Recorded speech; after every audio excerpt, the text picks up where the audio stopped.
You are listening to Jerry Royce Live Worldwide Podcast. Have you been hurt? Been backstabbed? Got a talking back team? Well, you're not alone. No. Escaping to another reality. Through Dominic Wilkins' good books, audio books, paperback, ebook, good books. Available on AuthorDWilkinsGoodBooks.com. Hi, this is author Yvette Wilson Bentley, author of Thirst No More, A Woman's Journey to Restoration, and you are listening to Jerry Royce Live at PositivePower21.org. You are listening to PositivePower21.org with Jerry Royce.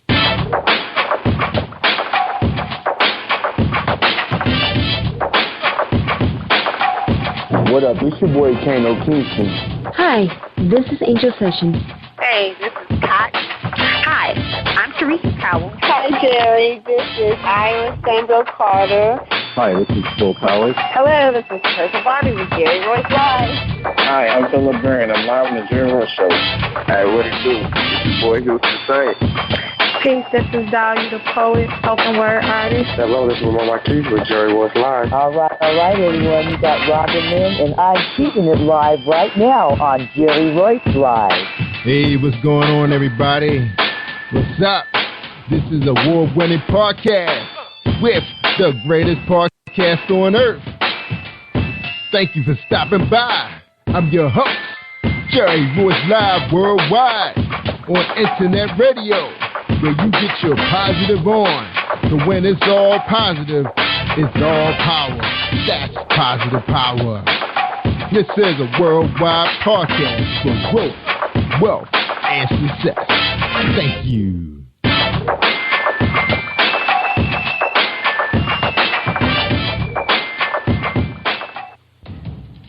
Think you know how drugs get in those little brown bottles? Think again. Set in the green hills of western New Jersey, inside the gilded halls of power of a U.S. pharmaceutical company where decisions are worth billions of dollars and human lives worth less.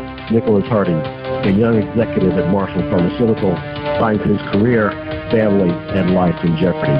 The Farmhouse, a suspense thriller novel by Bill Powers, published by Donna Inc. Publications, available at Amazon.com or DonnaInc.org. Go to Bill's webpage at www.authorBillPowers.com.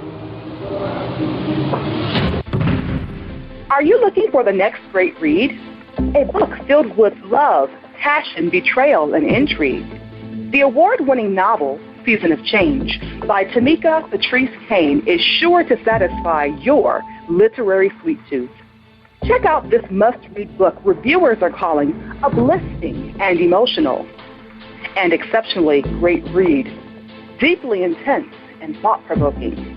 Order your copy today, available in paperback and ebook on Amazon.com or at www.tamikapatrice.com. Are you an author looking for promotional services or a reader looking for a great read at low prices? In this competitive world of books, Writing Royalty Promotions is dedicated to bringing authors and readers together to build a greater respect for literature through our various promotional services and online bookstore. So head over to WritingRoyaltyPromotions.com and check us out.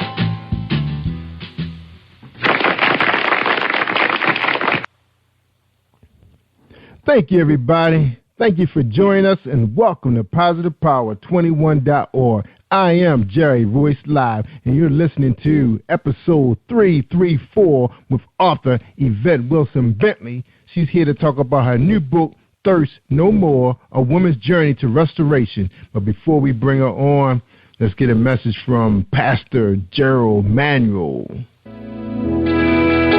Hi, if you're struggling with your relationship or you just can't seem to find the right one, author Gerald Manuel has written an enlightening new book entitled How to Identify Your Spiritual Soulmate. You may order a copy today from Amazon.com or at BarnesandNoble.com. This book is sure to answer many of the questions you may have. Thank you, and God bless you.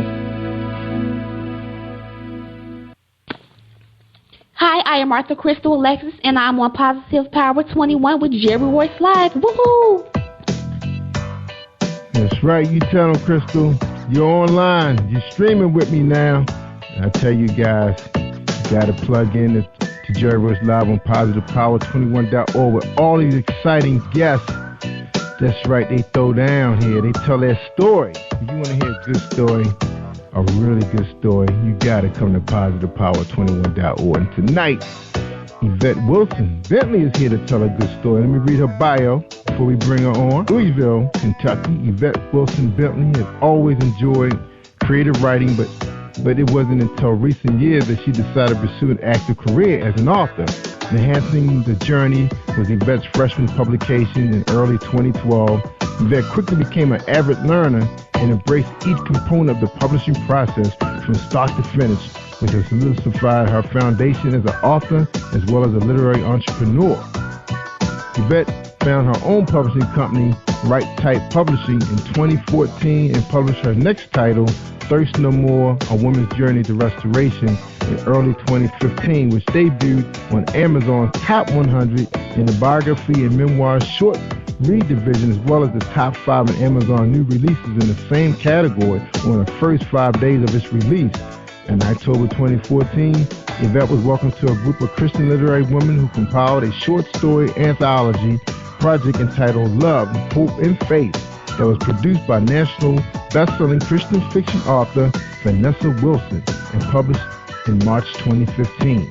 Yvette is a member of Joshua Tabernacle Missionary Baptist Church in Louisville, Kentucky, under the leadership of Pastor David L. Snarden. She works with the following ministries: Sunday School, Women's Bible Study Ministry, that was a mouthful, Women's Ministry Society, Strategic Leadership Team, and anywhere else within the church she can make herself available. Yvette is a member of the Sisters of Ruth Book Club and the Impact Writers Group. She has contributed numerous articles for newsletters and local magazines. She has also been featured guest on a number of internet radio shows, including Inspirational Talk with Tennille, Awakening Internet Radio, and Jerry Royce Live. That's right, this is her second time around. Yvette also hosts a monthly teleconference called Candid Conversation, headlining a variety of self-help topics and engages her audience in candid and transparent conversation. In addition, Yvette is a public speaker, workshop facilitator, life coach who has a passion for connecting with women who seek restoration in their lives. In her spare time, she enjoys reading, bowling, and live music, traveling and relaxing with friends and her extended family members. That must be the people on Facebook. All right, Yvette Bentley, welcome to Jerry Royce Live Worldwide. How you doing tonight? Good evening, Jerry. I am doing wonderful. How are you? I'm doing awesome. I see your bio got a little thicker there. Yes, I've been busy since I was here visiting you last. You know, that's a great thing. Yeah. You know? That's right. A great thing. That's right. Working in the Lord. That's right. You're working for the Lord. Working for the Lord. Yeah. Yes, he is. Yes, he is. It's been a fantastic year, 2015. Yeah, just getting started. That's right. Mm-hmm. All right. All right. You ready for your first question? I think so. All right. The first question, as always, is who is Yvette Wilson Bentley, the author? You just said who I ain't. No, I'm just kidding. Who am I? I am a female who, first of all, tried to live my life according to God's will for me to the best of my ability, that lives by a simple creed of trust God, clean help, and help others. You know, that's as simple as it gets for me. Yeah, I see. Now, you've been doing a whole lot in the world, helping people. Well, mostly helping women, I see. Tell us a little bit about some of these special projects you have going on with the church. Anything big going on that you know you like to spread? You know. We've got a lot of things going on. Actually, My church is in high gear. We are preparing to celebrate our centennial, our 100-year anniversary in November. Being in the same location in the Black community, yes, that means something, that stands for something. And so we've got a variety of different things going on. We're having a women's tea, and we're publishing a commemorative book, and a few other things that I can't remember at the moment, but it's just a lot of great things that are going on. Our pastor's anniversary actually is this weekend coming, 4 years that he's been our pastor, and working with the Sunday school, working closely with the Sunday school superintendent in preparation for Vacation Bible School this summer. Still working actively with the women's ministries, and as I stated in my bio, wherever I can get in, that I can be used, because sometimes, we need, an extra set of hands. So if I can, donate mine to a cause, I do. That's right. Now you sound like a very grateful person. Volunteering all this time, helping people, helping God's people. Tell us, what are you seeing right now? What's going on in the streets right now with people coming to your church asking for help? What are you seeing in most stuff right now where people need help?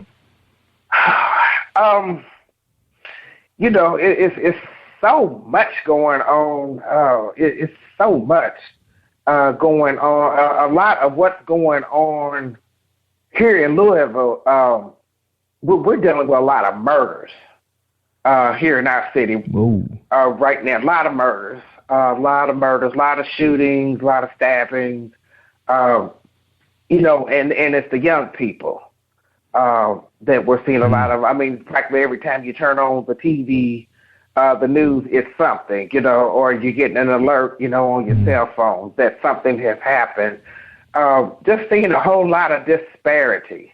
Just a lot of people are just full of despair and just like they've lost all hope, if they ever even had any hope at all. And that is, part of the motivation that led me to write Thirst No More, because, I know what that's like, because I've been there. I know what it's like to walk down the street feeling like I had no purpose, no direction, no anything. And I just felt like that it was time for me to kind of pull some things together about my story into one place. I mean, because I don't hesitate to tell anybody any part of my life. It's an open book. But I wanted to centralize some specific things and parallel that to a story in the Bible, and one that I identify with the most is the Samaritan woman. All right. Now, we got a lot of new people listening to the show. I tell you guys all the time, we're streaming in over 15 countries. They haven't heard your story yet, because I can't remember what episode it was. So tell us a little bit about your background. What was Yvette Bentley like before, she came to the light, decided to, walk into God's house and start being a humble servant? What was she like? Well, I was, the average, kid. I'm the oldest of three sisters. Up until I was 8 years old, I was in a 2-parent home. We were provided for well. I had grandparents that spoiled me rotten. There wasn't anything that I would necessarily say was abnormal or dysfunction about my childhood. It was just my childhood. Right. Once my parents divorced, I blamed my mother. It was all her fault. I became rebellious. I made up my mind that I was going to do what I wanted to do. No one was going to stop me.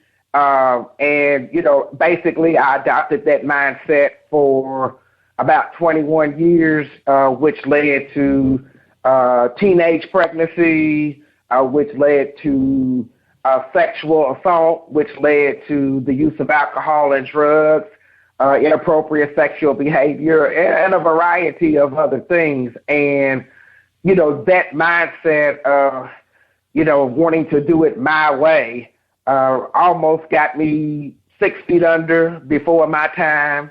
It almost got me sent to prison, and other consequences. But God had a plan for me to do something more than where I was headed. So at the age of 31, I was tired of being tired and too scared to live and too scared to die. And he led me to treatment to address my alcohol and drug issues. And, when I was 31, and I had been sober almost 19 years. I turned 50 years old the 3rd of this month. And by his grace, I still stand. I'm here. Yeah. Wow. So you was doing you went a hardcore about 15 years from, the time your dad left to 31, just living hard. Yeah, and I thought I liked it rough, and I prided myself on that, trying to fit in, wanting to belong. And really what I found myself doing was, stuck in the middle. I didn't belong with the roughnecks in the street. I didn't belong in the world that I was brought up in. So it's like, where do I fit in here? I am stuck. I don't know what to do, which way to go. They don't want me over here, and they won't accept me over there. What do I do? And even in my first couple of years of recovery, I struggled with that because I felt like I had to do certain things or that I had to give up certain things to fit in. And the only thing that I needed to do to fit in was to acknowledge that I am a child of God. And that fits me in wherever I need to be. So you didn't really get a chance to run with no gangs or anything because you weren't really, built for that. Is that what you're saying? Well, no, I didn't have that kind of heart. I mean, I might have acted like I did, but not for real. I didn't, not for real. I mean, there was a limit to my madness. Yeah. It really was. So who was your running mates? I had running mates with drugs and alcohol. I had running mates, in the neighborhood. The best way that I can describe how my life used to be before I went to treatment at 31 is my life was like, remember this movie in the 70s called Looking for Mr. Goodbar, where Diane Keaton was a teacher by day and a hooker by night? That was me. Whoa. That's the best way I can describe my life. It was living that double life, that I was this professional during the day, but as soon as nighttime came, the freaks come out at night. That was me. Yeah. So when it got dark. Yeah, when it got dark, it was on. It was on. And, only by the grace of God, I didn't meet my fate, like she did. She gets killed, in the end. And, by God's grace, that didn't define me and my story. And I'm still here. But I know that, again, he has, some things for me to do. So I know today that my life is not really mine anymore. And, I try to do something every day to show my gratitude to God for allowing me another opportunity to live right, to live life, in the right way. And as a result of that, he allowed me to live on this side of life for my parents to be able to see it before he called them home. So my parents and my grandparents were able to leave this world and didn't have to worry about if they were going to get a call that I was dead in a crack house, or if they had to come and identify me as Yvette Bentley rather than Jane Doe 492, and that old type of stuff, or found in a dumpster, or body parts floating down the Ohio River. So yes, I am grateful. That's right. Awesome.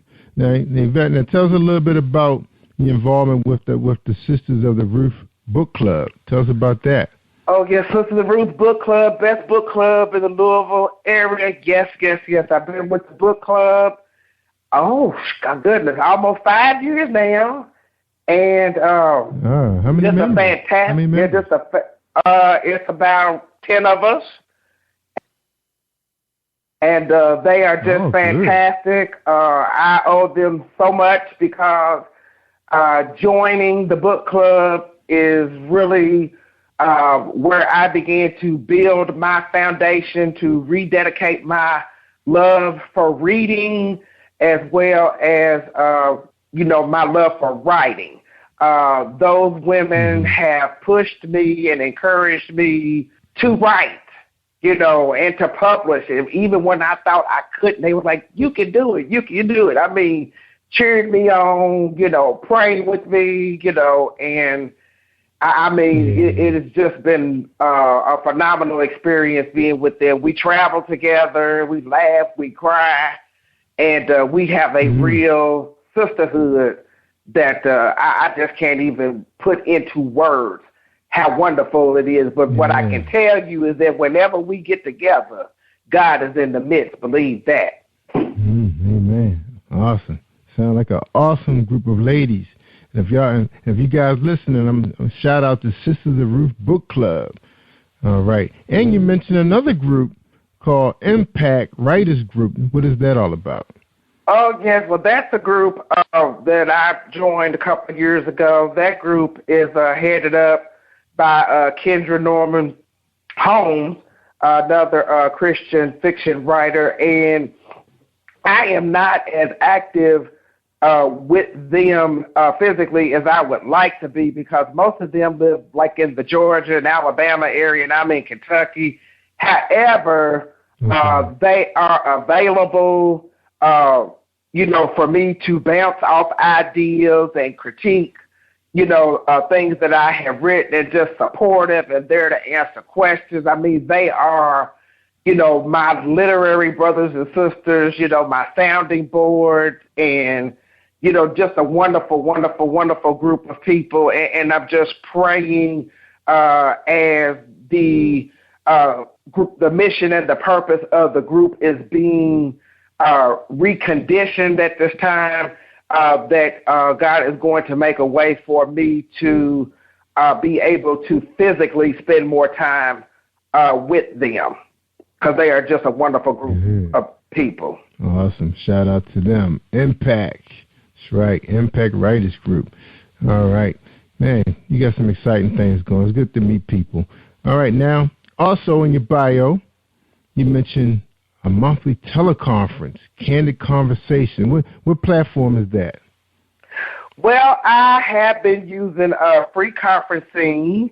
I had not been on, guessing about a couple of months, and part of that was because I had been ill and unable to do it. But it is just basically, as it says, I will introduce, a topic like depression or stress or overeating, just various things that we deal with in life.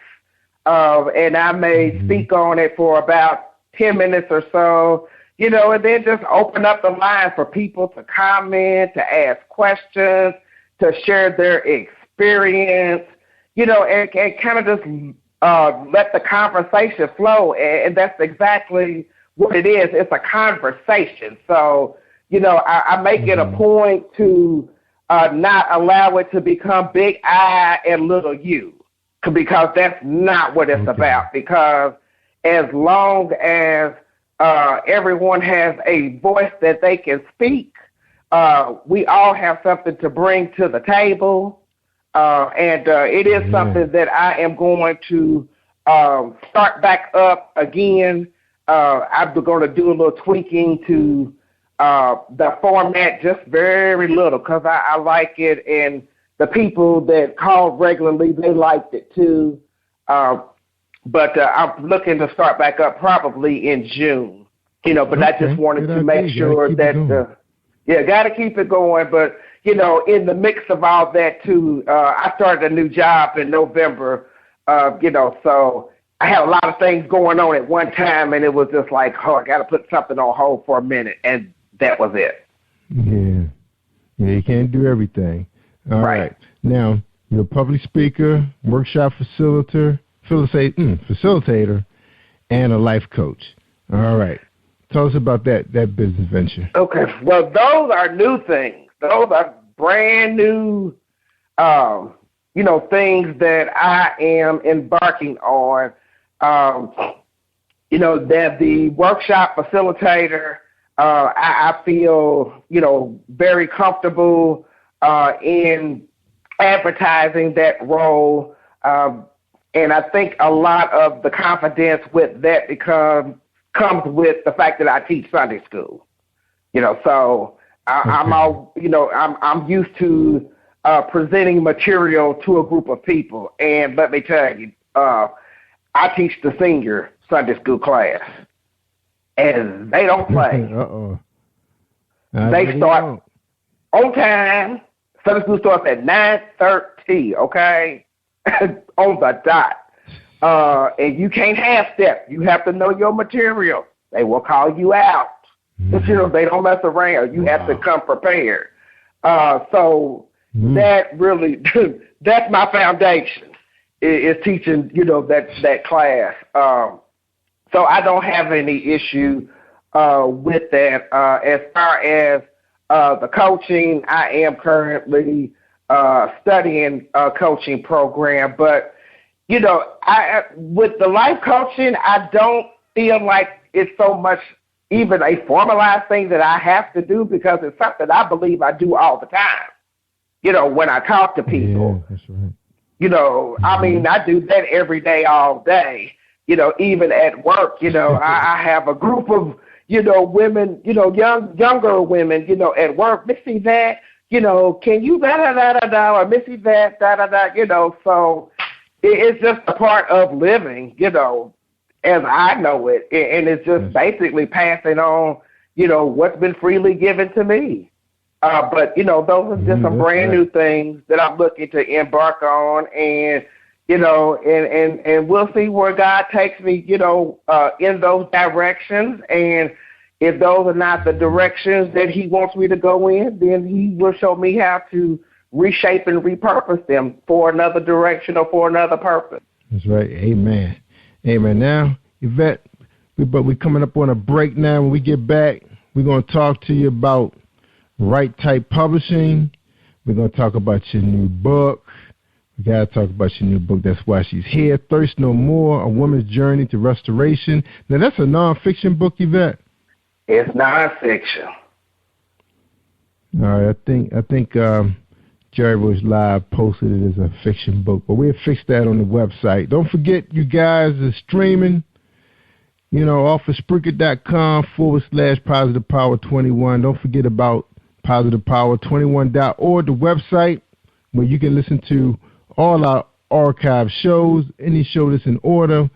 You can listen to us 24/7. You can just wake up and just listen to us, browse our pages, check out some of the authors' displays. It links you right to Amazon. You can make a quick purchase. That's what it's there for. Let's take this quick break with my man, James Deshay. He's the poet, romance man. Are you looking for a great book of poetry that is romantic, heartfelt, and full of male emotion? Then get Thoughts, Love, and Reflections by James K. Deshay. That's Deshay. Go to www.jamesdeshay.com. You will enjoy Thoughts, Love, and Reflections.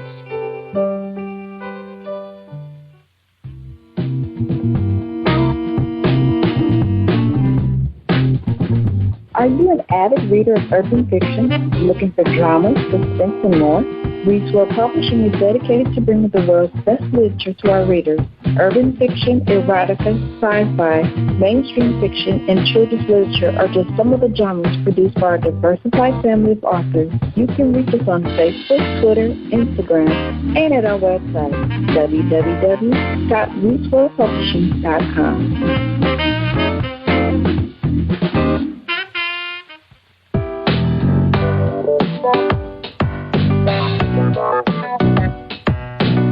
Hey everyone, this is Tanika Gonzalez, spoken word poet.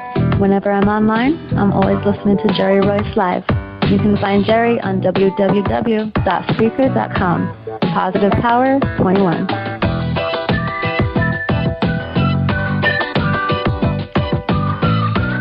That's right. You tell them, Tanika. You listen to Jerry Royce Live worldwide on Positive Power 21.org. So don't forget, y'all, spread the word and share. That's right, independent media. That's right. I know you guys getting tired of mainstream. They play the same stuff all day long, even on the XM dial. Man, they be killing us. So at least out here, y'all, you can choose what you want to hear. And you know, I'm streaming gospel music. And man, you're talking about some beautiful voices. Check us out on Sundays or our archives on Spreaker.com/Positive Power 21 and listen to our gospel music radio streaming out of Florida. That's right, and I tape it too. And you hear some beautiful voices of some independent artists. Man, voices you just can't find in any store. So check it out, y'all. I'm gonna. I heard some songs, Yvette, that blew my mind. Then I didn't write it down, and then now I can't find them. Yeah, beautiful voices, man. Unbelievable, boy, the talent they found down in Florida. Well, they all over the world, but they stream them. He records the shows right out of a Florida studio and stream it here in Maryland, Baltimore. That's right. Right out of PositivePower21.org. All right, we're talking Yvette Wilson Bentley, the author of. That's right. She is the author of a brand new book, Thirst No More, A Woman's Journey to Restoration, available on Kindle. Is that available in paperback, Yvette? Yes, it is. All right. Oh, shoot. Let me pull it up right here on Amazon. I'm looking right at it. That's right. Kindle price, $2.99. Look like they slashed the price a little bit on the print version. Look like they was asking for $10.99. So yes, but I also have the print version available on my site. Oh, good for you. Which, of course, if you buy it directly from me. Right. Get it from her at Y. Wilson. That's right. Y. Wilson Bentley, like the car.com. So you can't forget that. All right. Y. Wilson Bentley. All right, Yvette, your creative self. What's going on with this book? Tell us a little bit about it. Why should we buy it? Well, as I said, if you, well, for those that really want to know a little more about who Yvette Wilson Bentley really is, this is a great place to start with this book. I call it from, I have coined a series called From a Parishioner's Perspective. As I said, I'm paralleling part of my life as it relates to the story of the Samaritan woman's meeting with Jesus at Jacob's Well, which is found in the book of John chapter 4. I can relate a lot to this story because this was a woman who basically had ran out of options as far as living her life, being an outcast in the community, and thought that all hope was lost. You know, and although her circumstances were different than mine, the methods were the same and the end result was the same. And, you know, she had an encounter, you know, with Christ you know, he let her know, you know, that if she drink of the living water, she would never thirst again. And that was ministering to her spirit, you know, not so much her physical body.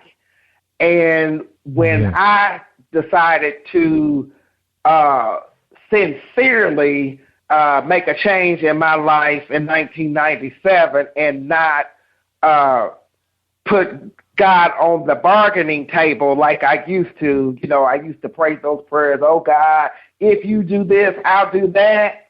You know, because that went on for a long time. You know, when I decided to give up that prayer life, you know, and be humble and be sincere, then, you know, he made himself available to me. and my life has not been the same.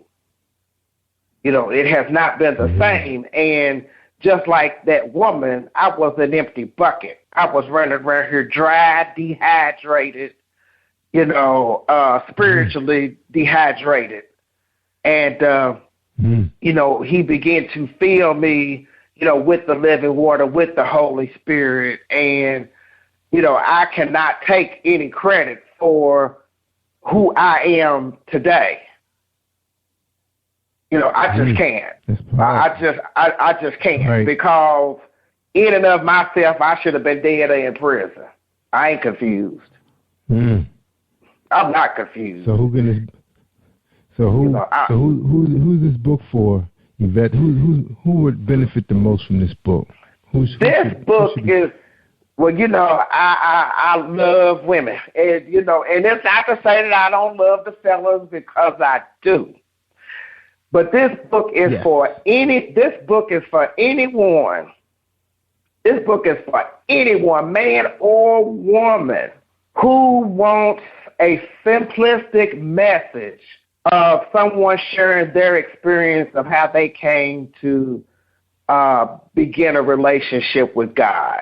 Because one thing that was pointed out to me by one of my big literary sisters is that she admired the way that I write because it's simplistic. You know, that I keep my messages simple. And that really stuck out with me when she made that comment.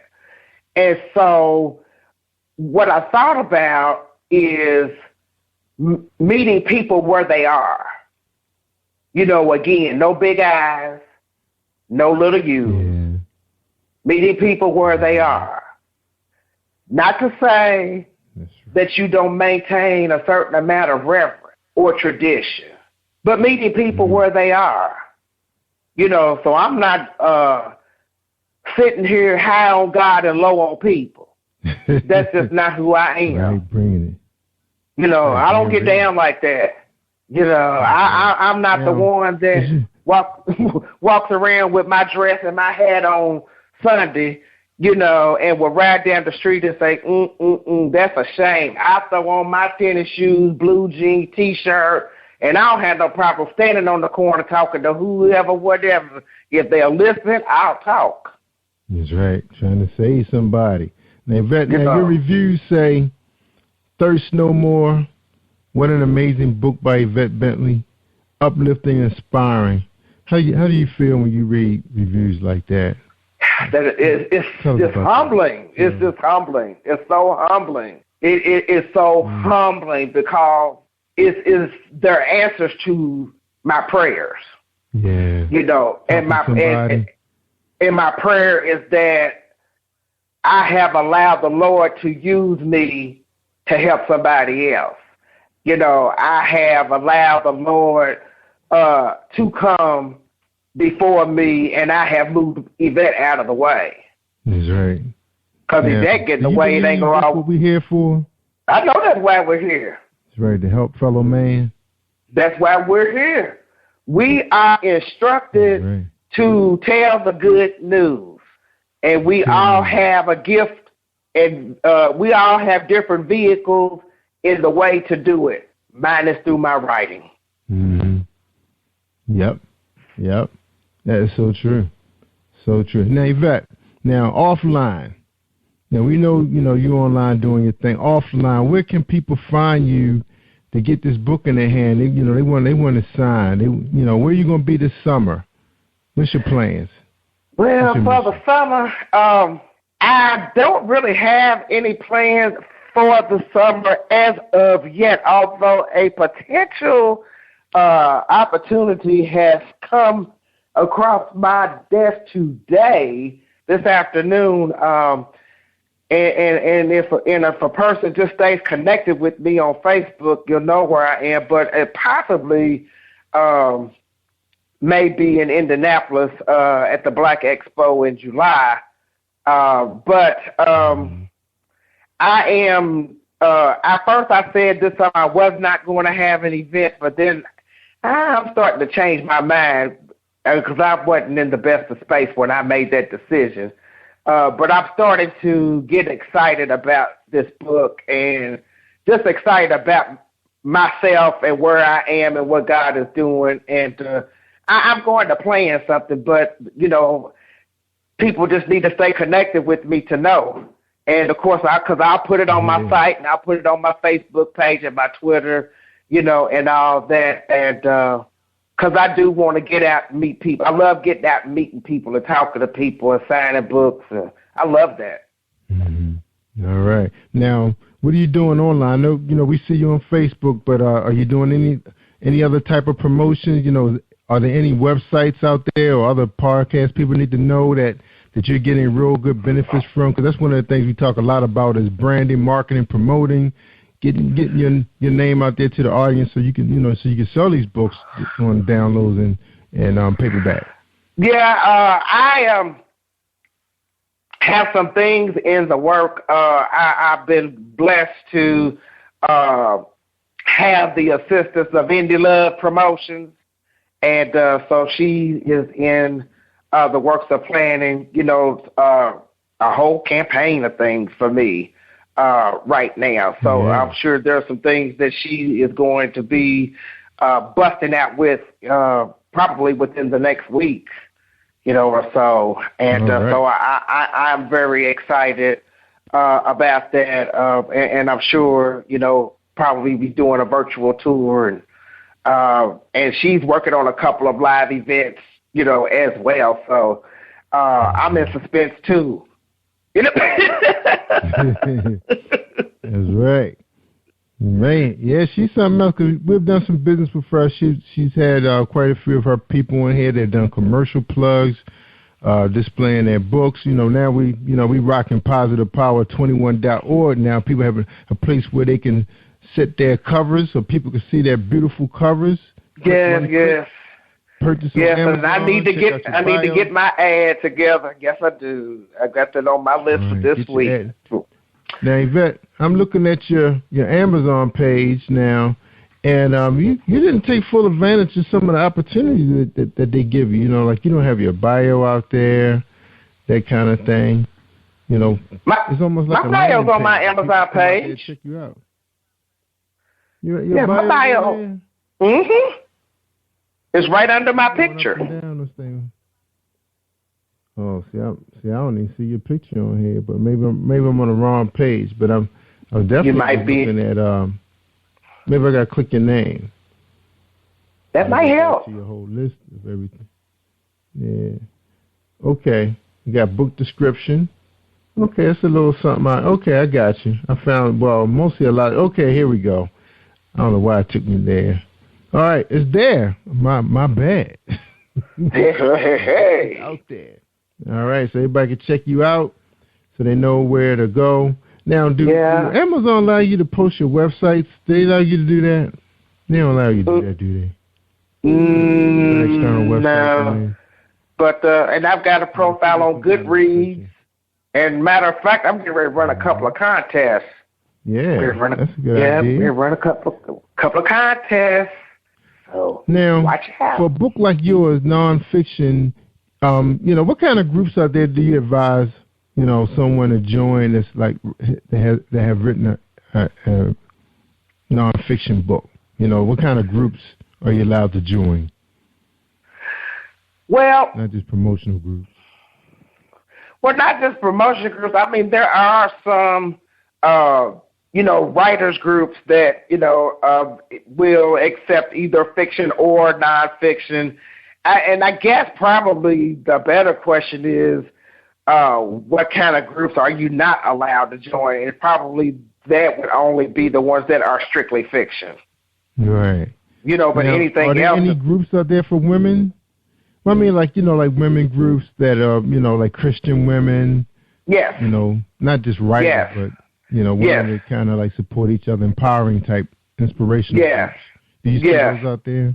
Yes, and I'm starting to, pardon me, I'm starting to tap into, you know, some of those, you know, as I see them, you know, because groups are, you know, forever changing or you either find yourself in a group and then you're looking, it's like, how did I end up in this group in the first place? This is not where I need to be, so you leave. And, so I'm going through a recycling period, with some of those as well. But I tell you, I do have some people, some Christian women that have supported me from day one. I mean, since I hit Facebook, with my business page in 2012. And I'm so thankful.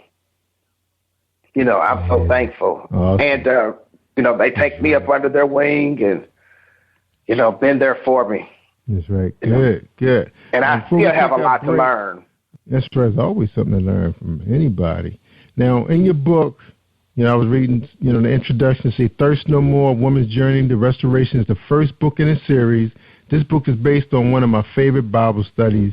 Bible stories. It wasn't difficult to write this book, but I learned a valuable lesson. I learned that no matter how long you have been saved, you will always have an area in your life that can only be restored and healed by the power of the living water. You don't have to take my word for it. Feel free to try it for yourself. All right, so you gave him an open invitation. Oh, that is awesome, you bet. Man, that is so wonderful. Congratulations to you. All right, now, we're going to take our break. When we come back, can Yvette Wilson Bentley, give us her final thoughts, whatever's on your heart. Okay? All right. You're listening to Jerry Royce Live Worldwide, PositivePower21.org with Yvette Wilson Bentley. Hold tight for today's message with Marilyn Dunn, the gospel singer. Hi, I am recording artist Marilyn Dunn from St. Louis, Missouri. If you are looking for some soul-stirring, anointed, spiritual, and heartfelt music, visit my website at www.MarilynDunnMinistries.com. Or you can also find me on CD Baby, iTunes, and Reverb Nation. For booking information, contact Mr. Kevin Dunn at 636-856-0551. That's 636-856-0551. All right. That's Marilyn Dunn and Kevin Dunn. That's right. Some very nice people. Nice couple. That was a very interesting story from both of them. Marilyn from that Christian world. Mr. Dunn, he's from the streets. They became a pastor. And now they together as one. Working on her, managing her career in gospel music. That's so awesome. All right, guys, we got another awesome person. She's about to leave her final thought with us. Something we can chew on for the rest of the week. My friend Yvette Wilson Bentley, your time to shine. Go ahead now. All right. Okay. I was thinking about several years ago when I was in Sunday school, and the teacher was talking about telling the good news, and that was a question that I used to struggle with, within myself. I never would tell anyone that I struggled with that question, and I was too embarrassed to ask anyone what that meant. And this particular day, I heard him say, tell the good news. And I'm like, what does that mean? And I guess God got tired of me struggling with myself because he allowed the teacher to tell me what that meant. And the teacher said, all that means is to tell your story. And I was like, wow, is that all it means? Well, I can do that. I can do. That is not a problem. Yeah. And, so that's what I try to do every day is tell some part of my story to be able to help someone. But another thing that I do, and this is real important, and I want to share this with all my brothers and sisters who have been walking this walk for a while. Yes, it's wonderful for us, to share with the new man or the new woman our story and what God has done for us. But it's so key for us to listen to that new man or that new woman to know where they're at, to know where they're coming from, so we'll know best how to serve them.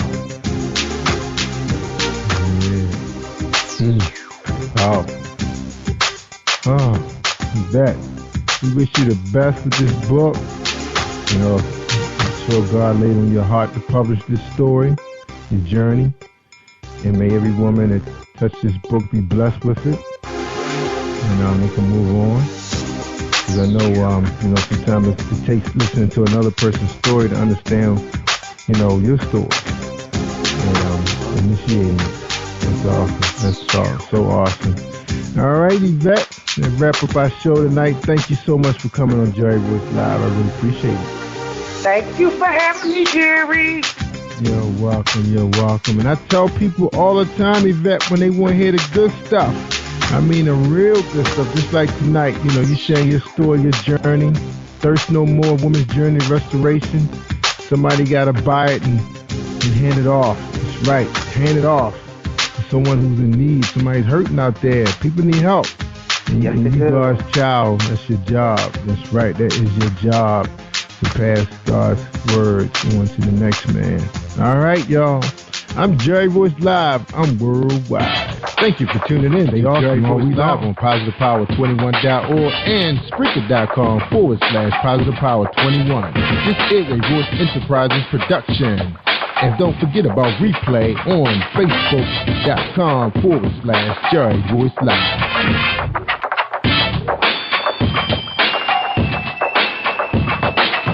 All right, y'all. Stay awesome all week long. You are listening to Jerry Voice Live Worldwide Podcast. Hi, I am recording artist Marilyn Dunn from St. Louis, Missouri. If you are looking for some soul-stirring, anointed, spiritual, and heartfelt music, visit my website at www.MarilynDunnMinistries.com. Or you can also find me on CD Baby, iTunes, and Reverb Nation. For booking information, contact Mr. Kevin Dunn at 636-856-0551. That's 636-856-0551. Hi, I am Suzanne J. Jordan, the author of Mr. Short Story Children Book, and I am on Jerry Royce Live Worldwide. You are listening to PositivePower21.org with Jerry Royce.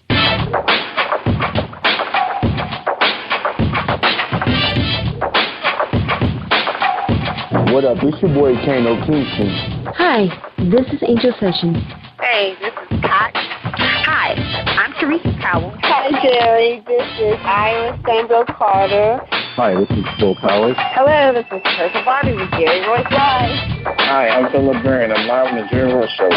Hey, what it do? It's your boy Houston Saint.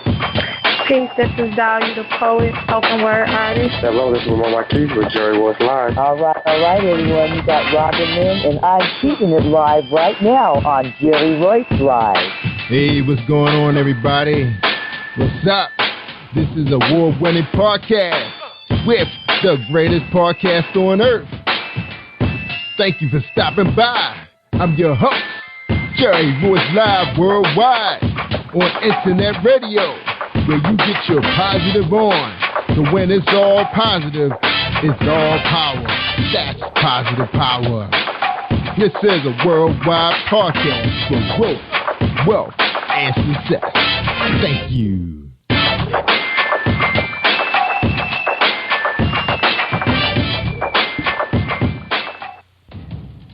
Think you know how drugs get in those little brown bottles? Think again. Set in the green hills of western New Jersey, inside the gilded halls of power of a U.S. pharmaceutical company where decisions are worth billions of dollars and human lives worth less. Nicholas Hardy, a young executive at Marshall Pharmaceutical, finds his career, family, and life in jeopardy. The Farmhouse, a suspense thriller novel by Bill Powers, published by Donna Inc. Publications, available at Amazon.com or DonnaInc.org. Go to Bill's webpage at www.authorphilpowers.com. Are you looking for the next great read? A book filled with love, passion, betrayal, and intrigue. The award-winning novel, Season of Change, by Tamika Patrice Kane is sure to satisfy your literary sweet tooth. Check out this must-read book reviewers are calling uplifting and emotional. And exceptionally great read, deeply intense and thought-provoking. Order your copy today. Available in paperback and ebook on Amazon.com or at www.tamikapatrice.com.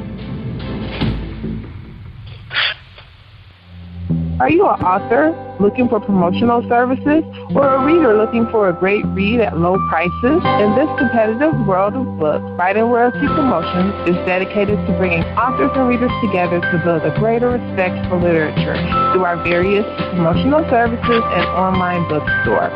So head over to WritingRoyaltyPromotions.com and check us out.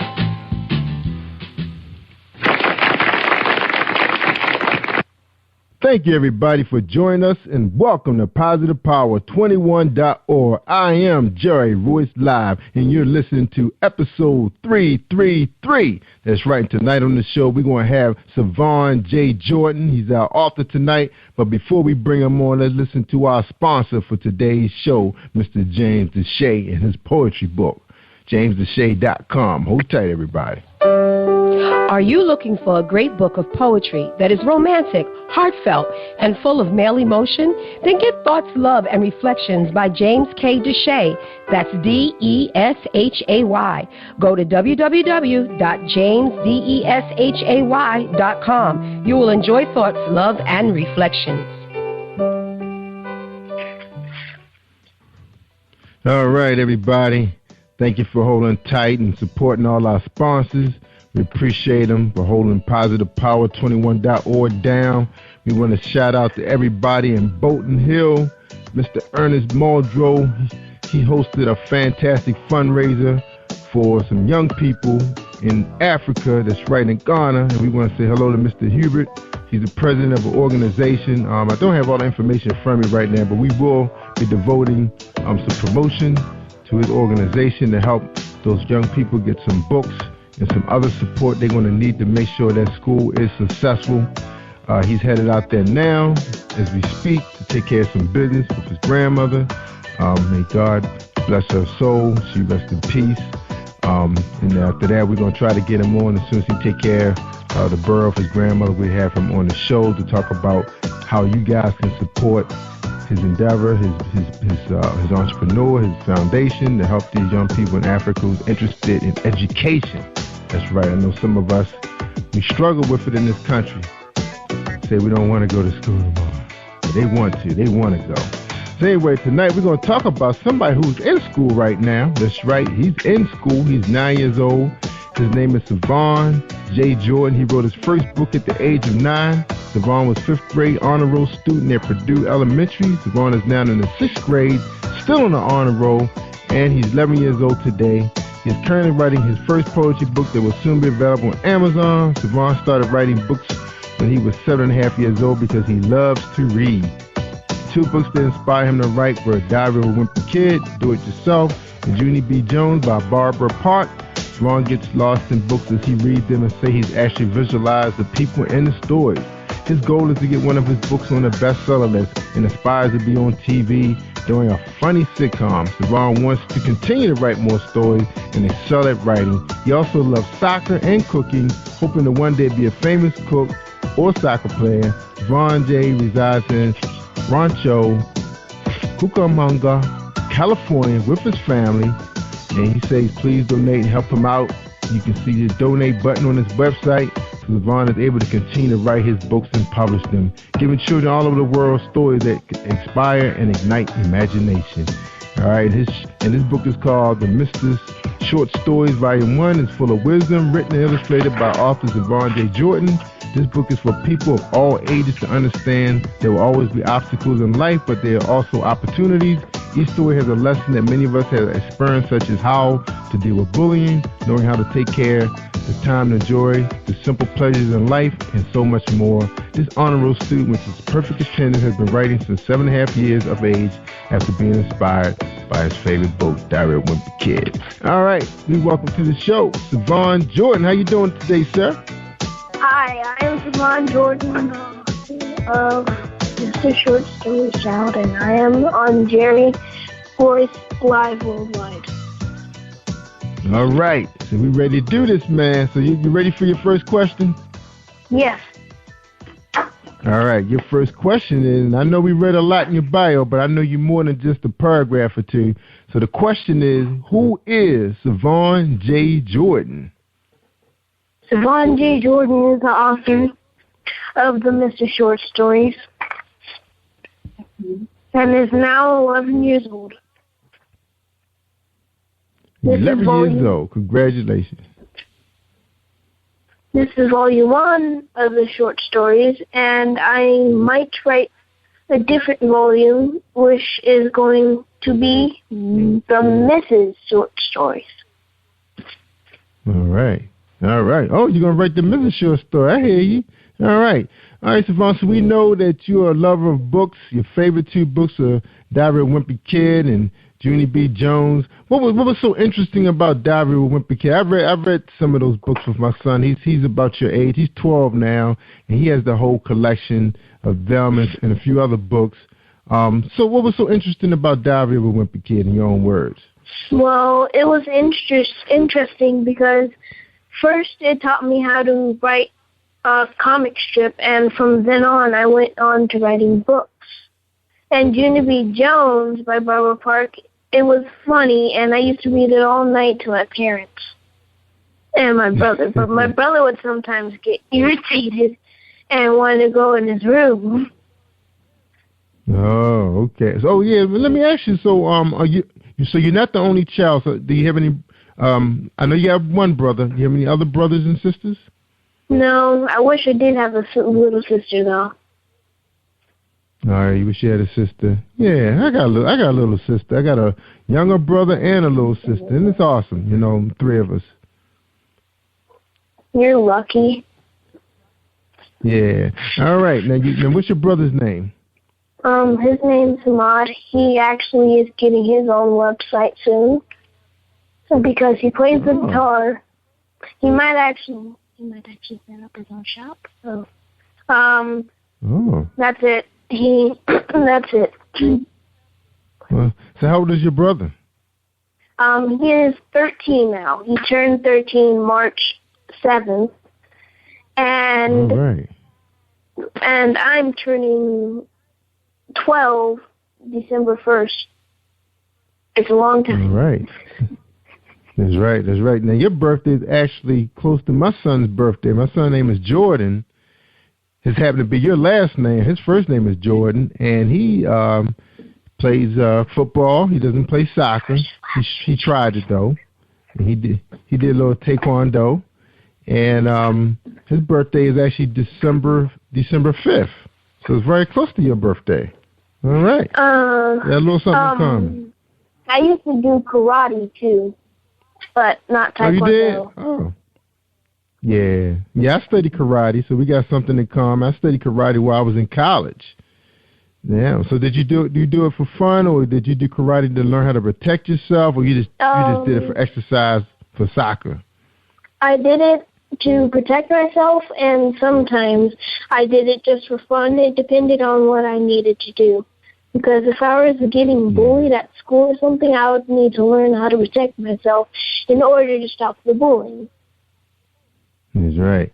Now, tell us about your school a little bit, Savon. Is it a rough school, or it's a nice school, but sometimes kids get a little rough sometime on the playground? Tell us a little bit about your school. The second one, they can get a little rough. It depends. It gets bumpy along the way. The homework I don't like. It's hard. But besides that, I think the school is good. Yeah. Now, Purdue Elementary School. Now, I know they have so many different types of schools out here today. Now, is that a public school or a private school, or run it's by a public school. Business? It's an elementary school. I'm I don't go there anymore, and I'm now in 6th grade, which is middle school. Oh, you're in middle school. So I read an old bio, so I pulled it off your website. Okay, so you moved ahead of that. Okay. So what's the name of your middle school? So what's the name of your middle school? Summit Intermediate. And I play the trombone there. Mm-hmm. Oh, so you're a musician also? Yes. My brother's also a musician. He likes playing his guitar. And that's so important, man. You know, you hear about the musicians talking about keeping music alive. Will we say your school is doing a good job trying to keep the music program? My parents. Oh, your parents. Oh, so your parents invested in your music career? Yes. Okay, so in other words, we have a field trip coming up. For bands, we have a field trip coming up. Oh, so you guys going to check out, what you guys going to see, a concert? We're going to Boomers. We are going to go on, I don't think we're going to go to roller coasters, but we do get to play with bumpers and stuff like that. We can't go near the baseball pit because if somebody gets knocked in the head, then, we have a problem there. Yeah. But we do get to play miniature golf, glow-in-the-dark golf, stuff like that. Oh, yeah, that is fun. I played that before. Yeah, we used to have that in this area, too, before our mall closed down, you know, the way the thing's been going. It's here today. Now, how about laser tag, man? That's one of my favorites, man. Every year around Christmas, my son's friends get together, you know, because they don't live in the same neighborhood. They just play online together, but they went to the same elementary, but they still friends.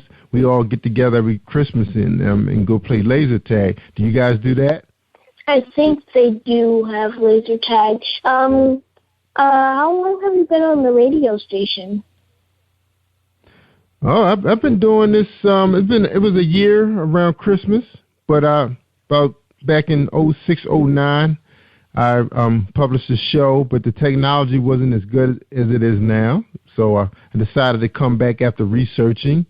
Do you like what you do? To come back to Oh, yeah, I really do. Helping people like you, you know, get the word out about what you're doing to help people, you know, sell your books and, you know, good things like that, you know, help people. I appreciate just like my friends. Yeah, you're welcome. Just like my friend, did you hear me talk about the young man who's helping some African kids in Ghana put their school together and help finance their education? Did you hear me talk about that? Yes, I would like them to have some of my books. Yeah, that'd be nice. So what we do, we'll publish that information and we'll send it to your mom and get some of your books out there. And they do have a lot of students. I get the number of students. Maybe you guys just want to donate maybe 5 or 6 books to their library because someone from the Delta sorority in Baltimore is donating some books for their library. So we're going to try to get a book drive going. So we'll take you up on that offer, okay? Okay. All right. Now, you mentioned that you love TV. You want to get into doing funny sitcoms. What are some of your favorite shows on TV right now? Well, when I was younger, I used to watch SpongeBob, which everybody knows about. Yeah. I still don't understand that character. It's new to my mom. Yeah, still trying to figure out how they can do all those things underwater. I have to watch sometimes the Little Einsteins with JoJo and, my cousins. I have a little cousin, his name is JoJo, and my auntie, she just had a newborn, and so I have to watch some shows with them if they're like bored and stuff. So I'll see their cousin and sit down and watch with them. I don't want to sing the song on the radio. Now you mentioned that you like Diary of a Wimpy Kid. Did you see the 2 movies that came out? Yes, I saw a lot of them. Now, was it just like the book? Well, it depends. Or they changed it up a little bit, or they shortened it? I think the book is better. But I'm trying to get the Third Wheel, the new book that just came out. I'm trying to get that one so I can read it. Because I'm trying to start I already have a collection, but I'm trying to start a bigger collection of what I have, of the Diary of the Wimpy Kids book. The Diary of a Wimpy Kid book. Yeah. All right. Now, are you gonna read something for us today? Are we gonna, get a chance to hear you read one of your short stories? Yes, I will read something. Okay. Well, we're gonna take a quick break. We're gonna take a quick break first, and then you and your mom can talk about which story you guys are gonna read. And as soon as the break is over, we'll have you start your reading. Okay? All right. Okay. All right, here we go. We're ready to take a break. So, ladies and gentlemen, we're talking to Savon Jordan. He's out there in California. He's the author of, that's right, author of Mr. Short Stories. And when we get back, we're going to hear him read one of his short stories. So hold tight, everybody, for a message from Dominique Wilkins in Good Books. Have you been hurt? Been backstabbed? Got a talking back team. But you're not alone. No. Escaping to another reality. Through Dominique Wilkins' Good Books. Good Books, audio books, paperback, ebook, Good Books. Available on AuthorDWilkinsGoodBooks.com.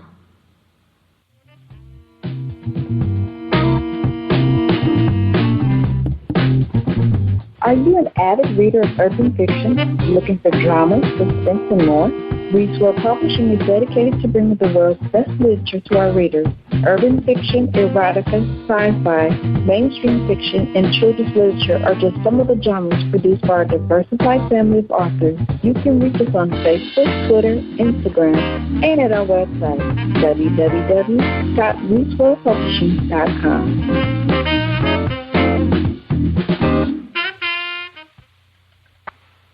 All right, y'all. We talking to Savon Jordan. That's right. He's the author of Mr. Short Stories, Volume 1, full of wisdom, and it's all illustrated by the author, Savon Jordan. All right, Savon, you ready to read us one of your short stories? Yes. My mom's going to tell you what story it is. Oh, I'm excited. Thank you, Savon. Hi, Royce. Yes, the story is Mr. Sibstern, and I'll just give a little snippet, and then Savon can read it. But it's really about the father being mean and not taking the opportunity to be a good person, and his kids are the ones who remind him how important it is to be a better person and not go off of his anger. So that it was just shocking that he wrote this so young, and I think they'll like it. It's for kids, younger kids. But I think you'll love the story. So it's called Mr. Sibstern. So here he goes. All right. And then when he's finished, we'd like to ask you a couple questions, too, once he gets done, if it's okay with you. Okay. The story. All right. Okay, we're ready. I'm going to start now.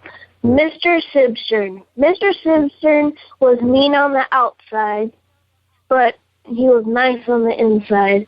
He was the nicest person in the world. One day, he went to his son's soccer game, and they won.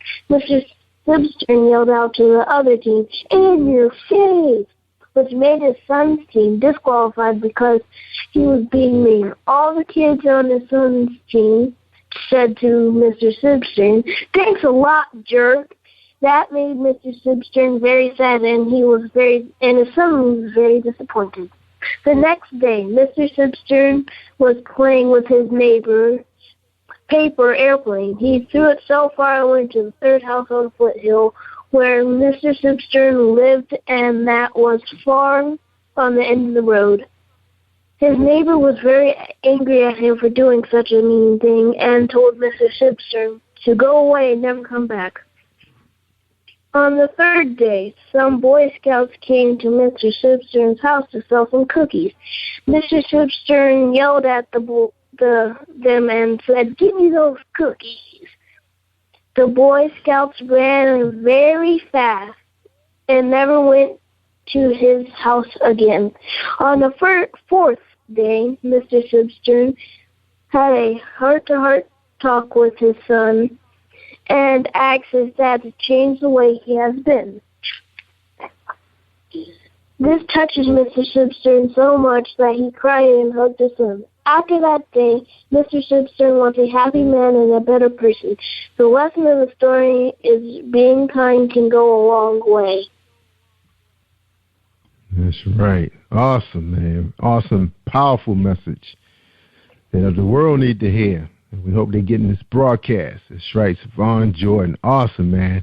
Hey, man, you mind if we talk to your mom a little bit, too? On the show, we have a couple questions to ask her. I mean, I'm sure a lot of parents out there interested in doing the same thing that you guys are doing, and I'd like to get a couple questions out to her, if you don't mind. Oh, okay, you can talk to my mom right now.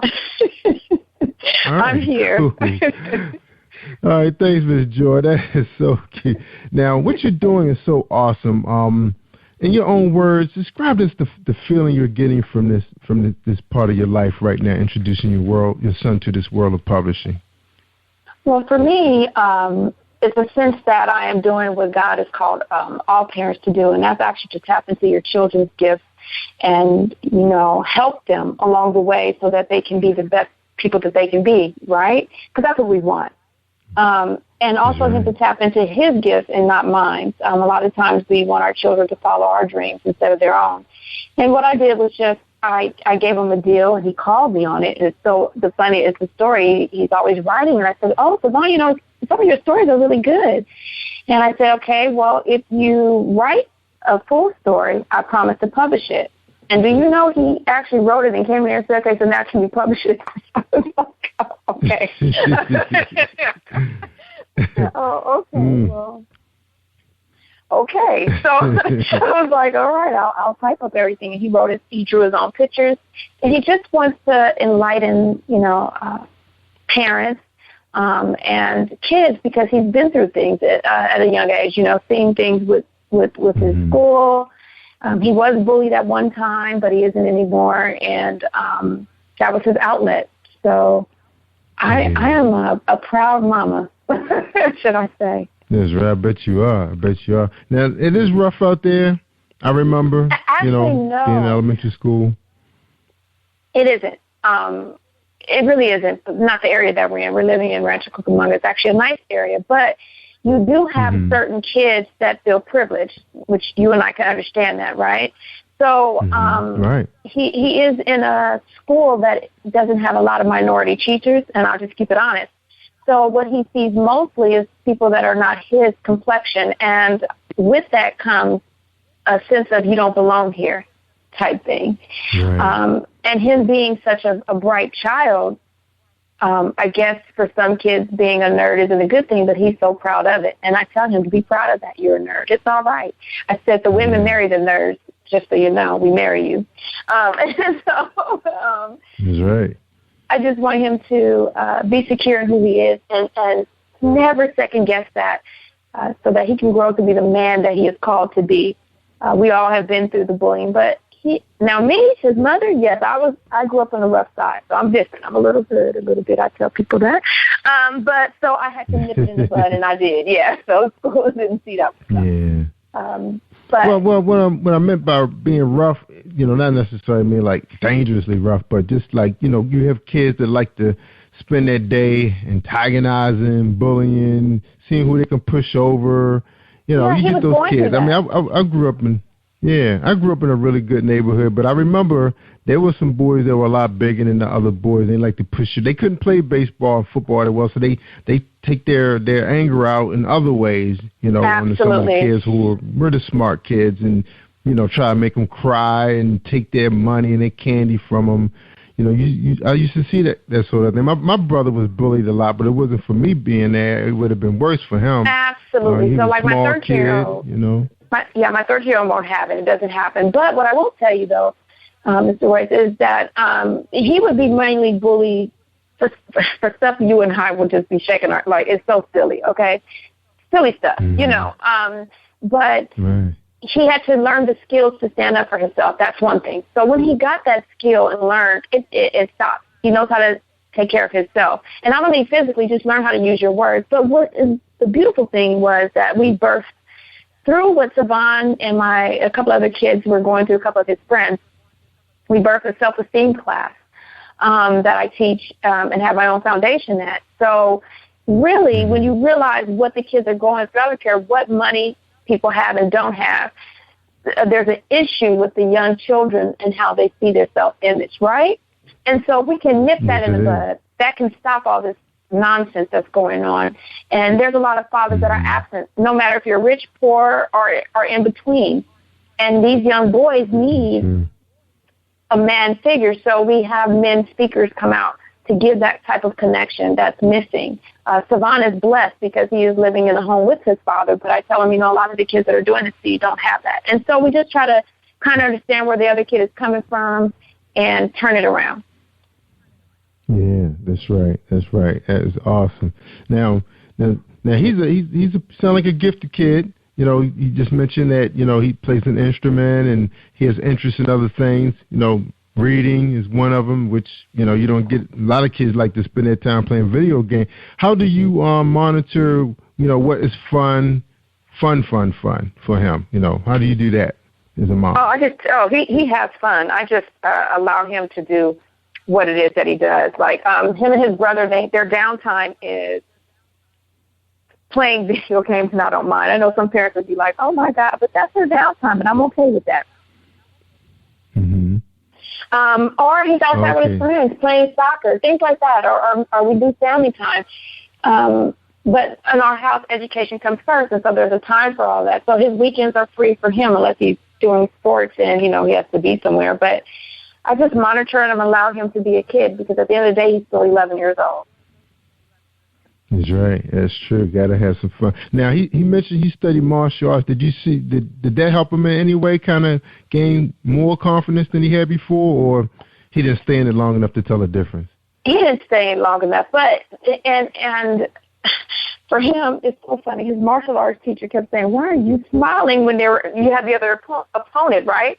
He didn't really take it seriously. He just thought he was having fun. So, his heart is good. His heart is good. His brother, on the other hand, took it seriously, but he did not.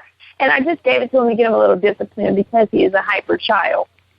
And so I thought maybe something would calm that down, but I was mistaken. There is nothing to calm these boys. Yeah, because I actually chair a Taekwondo club myself, and I have about almost 30 kids that sign up every 8 weeks. I keep the prices low, so I do have someone sponsoring. It's part of Recreation and Parks, so we keep the fees low. And I notice I do get a lot of kids that are shy, a lot of girls, a lot of boys who don't play baseball, don't play football or basketball, and they stay in the program a lot longer. And then after a couple of years, when they start getting around 12, 14, 15 years old, when they can handle themselves a little better, the confidence level high, then I find them playing it in the neighborhood football and baseball teams, where now they're able to hang with the guys because they're stronger. They have the eye-hand coordination is much better. So we have seen some kids come from no coordination to a whole lot of coordination. So I always thought that parents should stick martial arts out. It could really build something. Build a whole lot of character in the child. I agree. I agree. But for him, soccer's it, and he's good and he's quick. Yeah, and he's quick on his feet, so he's really good with that. And so once we noticed that, my husband and I, we knew that was it. And he's so tall. I can't believe his feet is that big, 10.5 in men, for an 11-year-old. But I know that's what I said. And you see our pockets trying to buy shoes. But anyhow, knowing that we just had to find out what his niche was, something that he was actually going to stay focused and be serious about. And he stuck it out, and he loves it, and he'll be back in it this year. So I'm really happy about that, and that helped a lot. That helped a lot. That's right. Yeah, soccer. Yeah, once you find that one sport, now I know in this area, soccer's starting to be pushed pretty heavy in this area where I am, because we have a lot of foreigners moving in the area, so they're pushing sports like cricket, soccer, indoor and outdoor now, so the kids don't have to wait all the way till that time again for soccer. They can play it year round.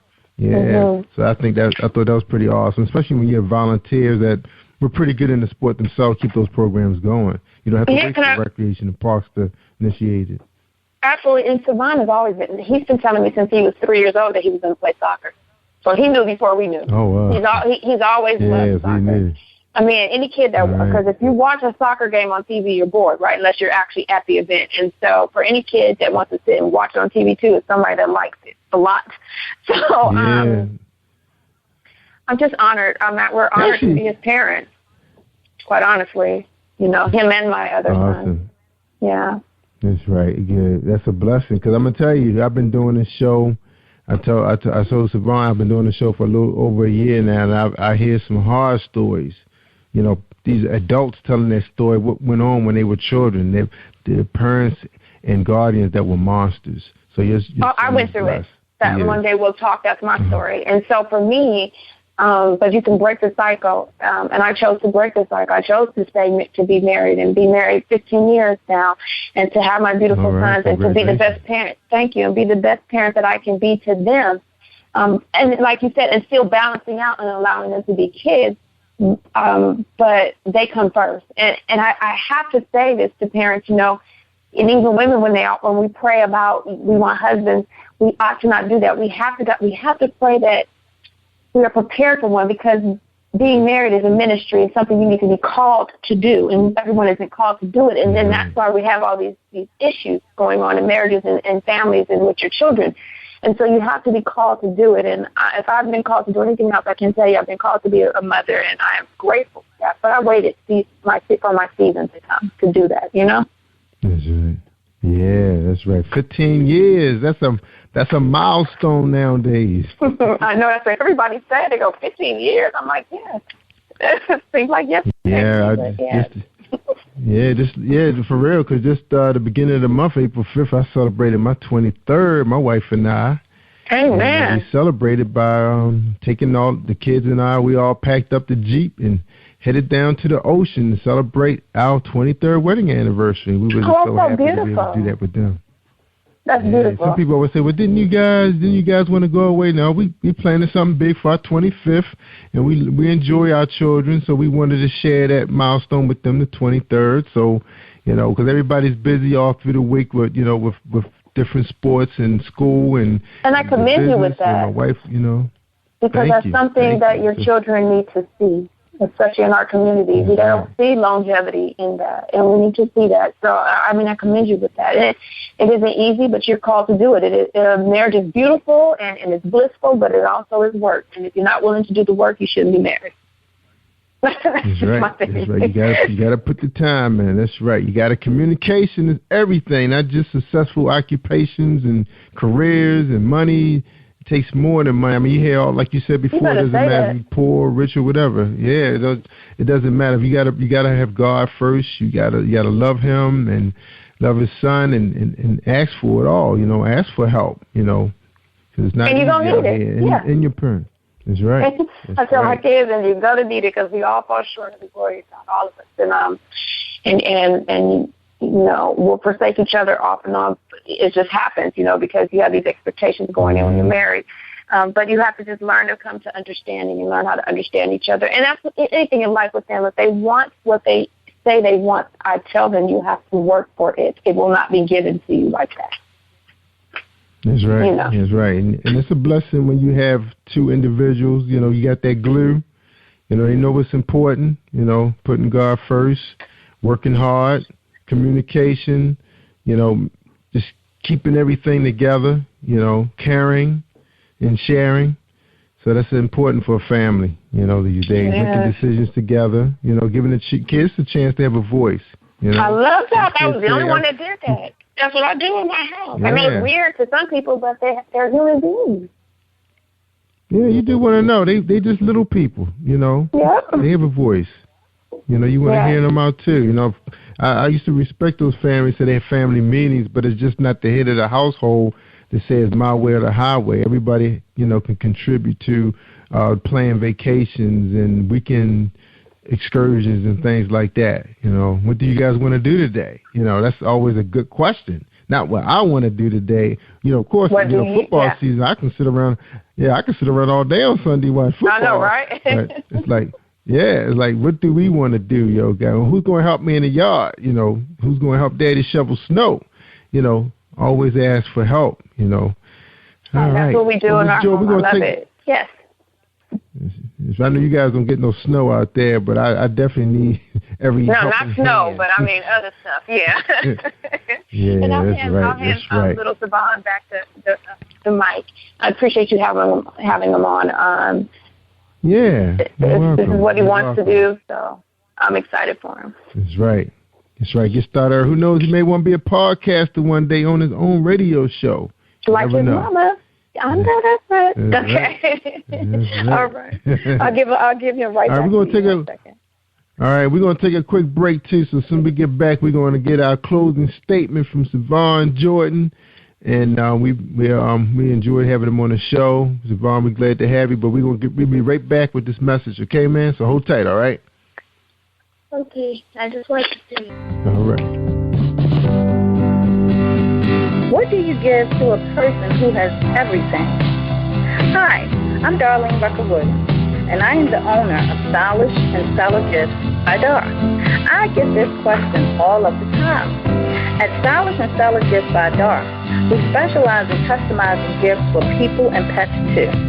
Our gifts are original and one of a kind. Not only do we deliver, we ship as well. We work according to your budget and your theme. We have gifts for all things, including baby showers, sports teams, get well, bridal, birthdays, pets, just because, and that's just to name a few. So let Stylish and Stellar Gifts by Dar take the worry out of your gift giving today and also for the holidays. Our website is www.stylishandstellar.com, and our phone number is 443-682-5664.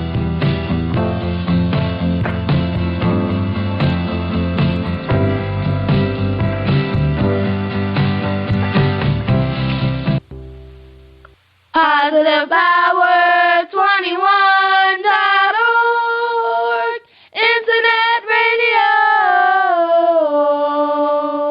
You are listening to PositivePower21.org with Jerry Royce. All right. That was my gang right there. All three of them. That's right. All three of them, Savon. Yeah, I got 3 kids, man.